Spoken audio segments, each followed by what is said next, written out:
Hello everyone. नमस्कार विद्यार्थी मित्रांनो. आता आपण वळत आहोत मॅनेजमेंट या विषयाच्या तिसऱ्या चॅप्टरकडे. त्याचं टायटल आहे directing and controlling at supervisory level. या चॅप्टरच्या सीओमध्ये आपण पाहणार आहोत म्हणजे कोर्स आउटकम आहे use principles of directing and controlling for implementation of plan. म्हणजे आत्तापर्यंत आपण प्लॅनिंग, ऑर्गनायझिंग, स्टाफिंग हे बघत आलेलो आहोत. तर त्याचेच पुढचे फॅक्टर म्हणून आपल्याला डायरेक्टिंग अँड कंट्रोलिंग हे पण शिकायचे आहेत. आणि हे सगळं कशाशी रिलेटेड आहे तर आपलं हे मॅनेजमेंट फंक्शन्स जे आहेत त्या फंक्शन्सशी रिलेटेड असतात. मग मॅनेजमेंटचे फंक्शन्स काय आहेत तर हे सर्व फंक्शनमध्ये आपण 3 फंक्शन बघितले: प्लॅनिंग, ऑर्गनायझिंग अँड स्टाफिंग. तर आता आपण पाहणार आहोत डायरेक्टिंग म्हणजे काय किंवा डायरेक्शन काय असतं, ते त्याचं जस्टिफिकेशन कसं केलं जाईल. The chosen needs of the directions and instructions to the subordinates to complete the specific task. म्हणजे काय तर एखादं सुपरवायझर जर आपल्या सबऑर्डिनेट्सला डायरेक्शन देत असेल तर त्याचं जस्टिफिकेशन कसं केलं जातं किंवा त्या स्पेसिफिक टास्कमध्ये त्यांना त्या डायरेक्शनची गरज का असते तर हे आपण पाहणार आहोत. तर त्याच्यापुढे या सेशनमध्ये आपल्याला त्याचं महत्त्व, डायरेक्शनचं महत्त्व या मॅनेजमेंट सब्जेक्टमध्ये काय आहे किंवा सुपरवायझरी लेवलला काम करत असताना काय काय त्याचे आपल्याला उपयोग होतात हे आपल्याला पाहायचे आहे. तर या टॉपिकमध्ये आपला कंटेंट आहे नीड ऑफ डायरेक्शन, म्हणजे त्याची गरज का आहे हे पार्ट 1 मध्ये आपण पाहणार आहोत. त्याचे वैशिष्ट्ये, कॅरेक्टरिस्टिक्स ऑफ डायरेक्शन म्हणजे त्याची वैशिष्ट्ये काय आहेत. त्यानंतर इम्पॉर्टन्स, ते महत्त्वाचं का आहे, डायरेक्शन का महत्त्वाचं असतं एखाद्या इंडस्ट्रीमध्ये, एखाद्या ऑर्गनायझेशनमध्ये. त्यानंतर त्याची प्रिन्सिपल्स म्हणजे त्याचे तत्त्व कोणकोणते आहेत आणि त्याचे एलिमेंट्स म्हणजे त्याचे जे घटक आहेत डायरेक्शनचे ते आपण डिटेलमध्ये पाहणार आहोत.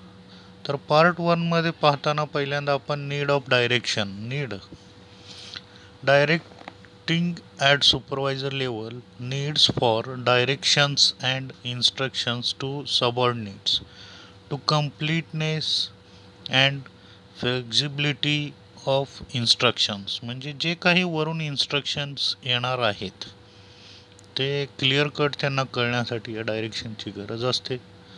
त्यानंतर characteristics of directions, personal counselling, advanced predictions of possible mistakes. त्यानंतर importance of directions, principles of directions, elements of directions. या सर्व मुद्द्यांवर आपण या लेक्चरमधून प्रकाश टाकणार आहोत. तर महत्त्वाचं आपण त्याचा अर्थ आधी समजावून घेऊया. म्हणजे डायरेक्शन म्हणजे काय, त्याचं मीनिंग किंवा त्याचं जो नेचर आहे तो समजावून घेऊया. Direction is one of the vital function of management and is the art and process of getting things done. म्हणजे काय, हे एक महत्त्वपूर्ण भाग आहे मॅनेजमेंटच्या दृष्टीतनं किंवा मॅनेजमेंट करत असताना किंवा मॅनेजमेंट शिकत असताना. तर डायरेक्शन म्हणजे काय किंवा डायरेक्टिंग कसं केलं जातं हे खूप महत्त्वाचं आहे. आणि ही एक प्रोसेस आहे, ही एक कला आहे आणि त्याची ती प्रोसेस आहे की एखादी गोष्ट कशी करून घ्यायची, कोणत्या डायरेक्शन किंवा डिसिजनवर ते डिपेंड असतं. या सर्व गोष्टींचा आपण या टॉपिकमध्ये पाहणार आहोत.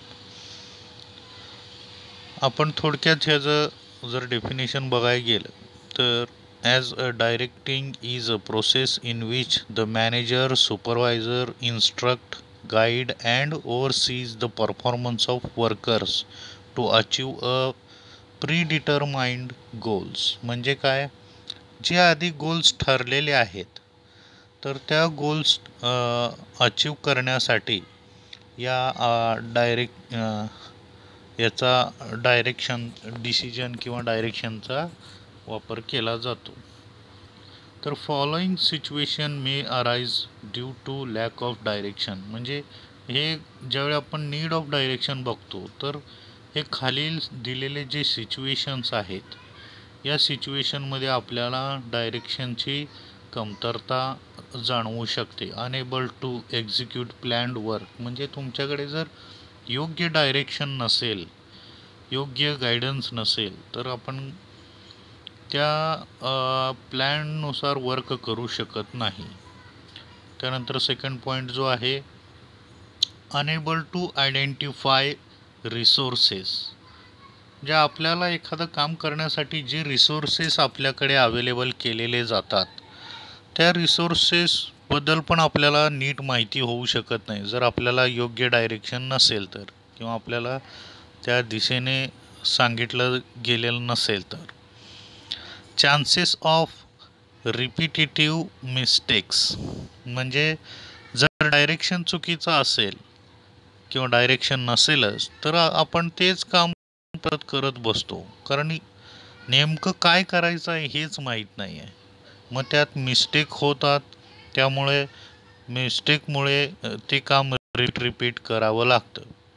त्यानंतर नेक्स्ट पॉईंट आहे deviations may be arises in a finished job, म्हणजे एखादं काम आपण वेगळ्या पद्धतीनं पूर्ण केलेलं आहे आणि ते जर दुसऱ्या डायरेक्शननं बघितलं तर त्यात मे बी वेगवेगळे डेव्हिएशन्स म्हणजे मतभेद निर्माण होऊ शकतात किंवा ते फरक जाणवू शकतो. Unable to maintain disciplinary standard, म्हणजे जर एकच डायरेक्शन असेल तर त्याचा स्टँडर्डनेस राहतो, डिसिप्लिन म्हणजे त्यात शिस्त राहते. जर डायरेक्शनच नसेल तर त्यात डिसिप्लिन नसते, सर्वजण वेगवेगळ्या पद्धतीने काम करतात, प्रत्येकाचे फॉर्मॅट्स वेगळे होतात.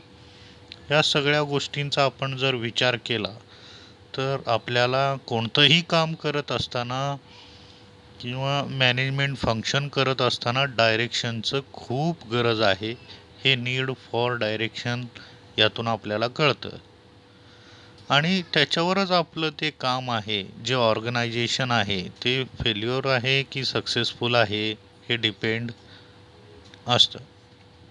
तर यानंतरचा जो मुद्दा होता तो आहे तो म्हणजे कॅरेक्टरिस्टिक्स ऑफ डायरेक्शन्स, म्हणजे आपण थोडक्यात आता गरज बघितली, पण हे गरज बघितल्यानंतर मला इथं तुम्हाला थोडक्यात या डायरेक्शनचं डेफिनेशन तुम्हाला पूर्णतः सांगावंसं वाटतं. ते म्हणजे असं, direction may be defined as a function of management which is related with instructing, guiding and inspiring human factor in the organization to achieve organizational mission and objective. याचा अर्थ असा होतो की एखाद्या संस्थेचं, एखाद्या इंडस्ट्रीचा, एखाद्या ऑर्गनायझेशनचं ज्यावेळी एखादं ऑब्जेक्ट ठरलेला असतो, हेतू ठरलेला असतो, ध्येय ठरलेलं असतं, मिशन ठरलेलं असतं, तर ते मिशन अचीव करण्यासाठी, ते ऑब्जेक्टिव्ह पूर्ण करण्यासाठी तर तिथले जे ह्युमन फॅक्टर्स आहेत त्यांना योग्य डायरेक्शनची, गायडन्सची आणि इन्स्पिरेशनची गरज असते. त्यासाठी त्याचे जे कॅरेक्टरिस्टिक्स आहेत ते आपण बघूया. It is a managerial function, म्हणजे काय, हे मॅनेजर आणि सुपरवायझर लेवलचं फंक्शन आहे. डायरेक्शन हे तुम्हाला ॲज युज्युअल आपल्याला माहीत असेल तर डायरेक्शन आपल्याला नेहमी आपले सुपिरियर देत असतात, तर हे मॅनेजरियल फंक्शन आहे. It ensures maximum contribution of individuals, म्हणजे काय, जेवढे जण यामध्ये इन्वॉल्व आहेत एखाद्या